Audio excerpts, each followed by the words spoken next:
محمد بن راشد المختوم اس شخص کا نام ہے جسے دبئی کا معمار بھی کہا جاتا ہے۔ وہ شخص جس نے ریگستان کی ریت میں ایک عظیم و شان شہر تعمیر کر دیا جو آج کے دور میں دنیا کا سب سے بڑا ٹورسٹ پلیس بن چکا ہے۔ پوری دنیا سے لوگ وہاں ٹورزم کے لیے آتے ہیں۔ دبئی میں بڑی بڑی کمپنیز اپنے ایونٹس کرتی ہیں اور اپنی پروڈکٹس لانچ کرتی ہیں۔ دبئی کا شمار دنیا کے امیر ترین شہروں میں کیا جاتا ہے۔ آج سے کچھ سال پہلے یہ دبئی ریت کے ٹیلوں سے گھرا ہوا ایک بیابان کے علاوہ کچھ نہ تھا، لیکن پھر ریت کے ان ٹیلوں نے ترقی کی اور دبئی کہلانے لگے، جہاں دنیا کی بلند بلڈنگز تعمیر کی گئیں جن میں سر فہرست برج خلیفہ آتا ہے۔ وہیں اس ریاست میں کہنے کو تو اسلامی قوانین نافذ ہیں، لیکن یہ ریاست بہت ساری بے حیائیوں کا شکار ہو گئی۔ آخر وہ بے حیائیاں کون سی ہیں اور پوری دنیا سے بھاگ بھاگ کر لوگ دبئی ہی کیوں جانا چاہتے ہیں؟ جن لوگوں نے ابھی تک دبئی نہیں دیکھا، ان لوگوں کے لیے تو یہ ویڈیو بہت ہی انٹرسٹنگ ہونے والی ہے، اور جنہوں نے دبئی دیکھ لیا ہے وہ بھی لازماً ہماری باتوں سے اتفاق کریں گے۔ لیکن ویڈیو شروع کرنے سے پہلے نئے آنے والے دوستوں سے گزارش ہے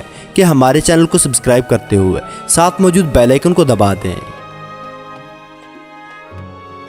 دوستو، دبئی کو جدید بنیادوں پر استوار کیا گیا ہے۔ اس شہر کی بنیادوں میں یہ پالیسی رکھی گئی تھی کہ اس شہر کو دنیا بھر کے لوگوں کے لیے عیاشی کا مرکز بنایا جائے گا، خواہ آپ کسی بھی رنگ، نسل اور مذہب سے کیوں نہ ہو۔ دبئی میں آپ کو عیاشی کے لیے مکمل سہولیات میسر ہیں، اور خاص طور پر دبئی میں یورپین ورلڈ کو ٹارگٹ کرنے کے لیے عیاشی کا سامان میسر کیا گیا ہے، کیونکہ پوری دنیا کا پیسہ اس وقت مغرب میں موجود ہے۔ چائنا، کینیڈا اور یورپین کنٹریز میں دنیا کا اکثریتی پیسہ موجود ہے، اس لیے وہاں سے لوگ جب سیر و تفریح کے لیے دبئی آتے ہیں تو اگر ان کو اپنی عیاشی کا سامان میسر نہ ہو تو وہ دبئی نہیں آئیں گے بلکہ دوسری ریاستوں میں جائیں گے۔ اس پالیسی کو شیخ محمد بن راشد المختوم نے اپنایا اور دبئی کو بہت ہی کم وقت میں آسمان کی بلندیوں پر لے گیا۔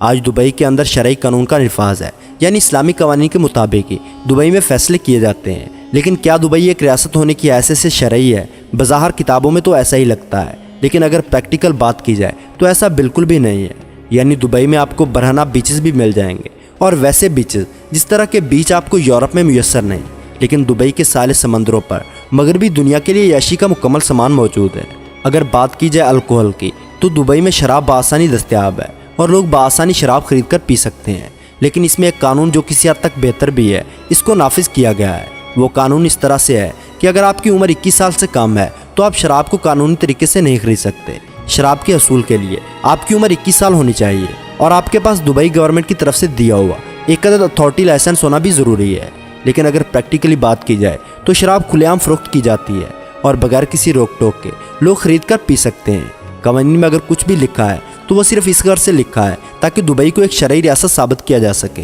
لیکن قوانین لکھنے میں اور ان پر عمل کرنے میں زمین آسمان کا فرق ہے۔ دبئی ایک ایسی اسلامی ریاست ہے جس میں پورک ریسٹورنٹ بآسانی مل سکتے ہیں، یعنی سور کے گوشت کے ریسٹورنٹ ہر جگہ پر موجود ہے۔ سور جو کہ اسلام کے مطابق انتہائی ناپسندیدہ جانور ہے، اور ساتھ ہی کھانے کے لیے اسے مکمل طور پر حرام کیا گیا ہے، یعنی اس کو کھانے سے منع فرمایا گیا ہے۔ اس کے باوجود ایک اسلامی ریاست میں اس کی خرید و فروخت اور اس کے ریسٹورنٹس کو کھلنے دینا دبئی کی حکومت کے لیے لمحہ فکریہ ہے، کیونکہ وہ خود کو شرعی بھی کہلواتا ہے، اور ایسی غیر اسلامی چیزوں کی فروخت پر بھی کوئی پابندی عائد نہیں ہے۔ دوستو، اگر بات کی جائے شرعی ریاست کے حکمرانوں کی دولت اور ان کی ذاتی لائف سٹائل کی، تو کوئی بھی خدا ترس حکمران جو اپنی ریاست کو اسلامی طرز پر چلا سکتا ہے، ان کی نجی زندگی بھی بالکل اسلامی شریعت کے مطابق ہوتی ہے۔ لیکن اگر آپ دبئی کے حکمرانوں، خصوصاً ان کی عورتوں کی نجی زندگی دیکھیں تو وہ بالکل بھی اسلامی قوانین کے مطابق نہیں، جن پر کئی سوالیہ نشان اٹھائے جا سکتے ہیں، اور اکثر لوگ اٹھاتے بھی ہیں۔ اگر دبئی میں موجود کلبز اور پبز کی بات کی جائے تو کلبز اور پبز ایک اسلامی معاشرے اور ایک ایسی ریاست جس میں کہا جائے کہ وہاں پر اسلامی قوانین کا نفاذ ہے،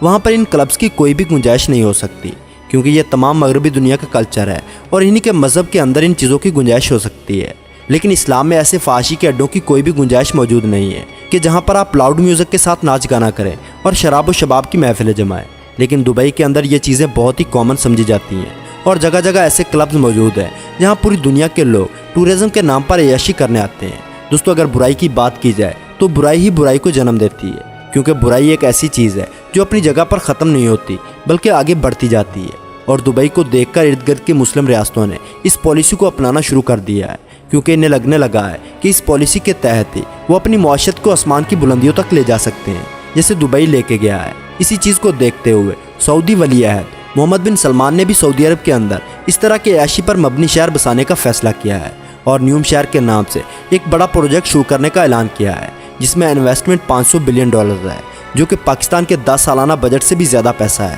اور ان پیسوں سے ایک شہر بسایا جائے گا جس میں کوئی بھی شرعی قانون کا اطلاق نہیں ہوگا، یعنی وہ شہر جدید شہر کے نام پر ایک عیاشی کا اڈا ہوگا، اور پوری دنیا سے لوگ اس شہر میں آ کر ان کا جو دل چاہے گا وہ کر سکیں گے۔ محمد بن کا یہ خیال ہے کہ ایسا کرنے سے وہ سعودیہ کی گرتی ہوئی معیشت کو سنبھالیں گے، لیکن دوستو اسلام کے اصول تو اس سے بالکل مختلف ہیں۔ اللہ تعالیٰ کے کیے گئے وعدے اس سے بالکل مختلف ہیں۔ یہ اپنے آپ کو دھوکہ دینے کی باتیں ہیں کہ حرام راستے پر چل کر وقتی طور پر تو مال و دولت سے معیشت کو سنبھالا مل سکتا ہے، لیکن حقیقت میں اس مال و دولت کا حساب قبر میں دینے کے ساتھ ساتھ دنیا میں بھی دینا پڑے گا، کیونکہ ایسی بہت سی ریاستیں ہمارے سامنے ختم ہو چکی ہیں جنہوں نے حلال اور حرام میں فرق چھوڑ دیا تھا، اور بالکل اسی طرح ہی سعودیہ میں لبرلزم کو پروموٹ کیا جا رہا ہے۔ اس فیصلے کی وجہ سے پوری دنیا کے مسلمانوں میں تشویش کی لہر دوڑ گئی ہے کہ وہ سرزمین جس پر مکہ مدینہ موجود ہے، وہ سرزمین جہاں سے اسلام پھیلا تھا، کیا اس سرزمین پر کھلے عام یہ بے حیائی اور بے شرمی والے کام ہوں گے؟ اسی سرزمین عرب جس میں رسول کائنات صلی اللہ علیہ وآلہ وسلم نے